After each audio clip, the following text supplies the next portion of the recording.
Hello guys, so ngayon magluluto naman tayo ng laing. Ayan ang ating mga ingredients. Pause nyo na lang para maikuha nyo lahat ng ingredients. Pag may gusto kayong dagdag, pwede naman. Pwede yan magdagdag ng yung sa baboy, yon. Ito naman, hinugasan ko na. 3 beses ko hinugasan yung ating laing kasi parang may ano na siya, may something na siya. Tikmawari. Pero yung pang-3 ko, ibinabad ko na lang ng may asin. Tubig na may asin. Ayan. Para bago ko siya isalang. Ayan naman, hinihiwa ko na yung ginger, yung onion, yung garlic, saka yung iba pang mga rekado na gagamitin natin. Para, syempre, para masarap yung luto natin. Ayan. Sige, maghiwa ka lang dyan. Hindi ko sigurado kung ilang butil ng bawang yung ginamit ko. Hindi ko na maalala. Ayan ang ating kaldero. Tinatansya ko lang kung mainit na ba or ano, para malagyan natin lang ng mantika. Ayan.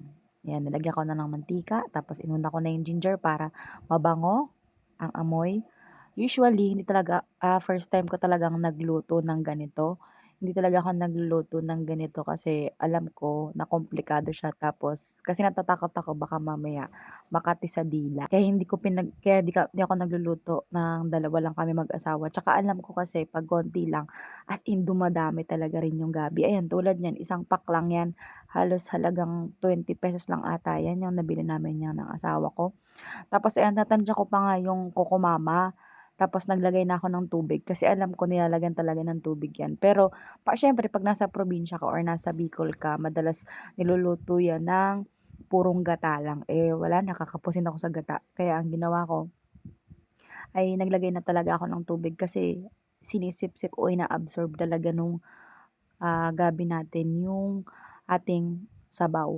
Tapos sa pagkakatanda ko nung time na niluluto ko 'to, ay naglagay pa ako ng isang pack pa ng Coco kasi hindi talaga kinaya kasi wala talagang sabaw na as in mahihigop talaga siya. Ayan na naman po ang ating takip. Siyempre, siyempre, ayan, inantay ko na ng kumulo. Tapos maluto talaga yung pinakagabi niya. Ayan. So, ayan, maluluto na yan. Konting halo-halo pa. Ayan, nagsandok na tayo para makakain na tayo. Ayan. May pasili pa tayo, pero konti lang yun. Huwag kalimutan maglagay ng pampalasa. Don't forget to like, share, and subscribe. Thank you for watching.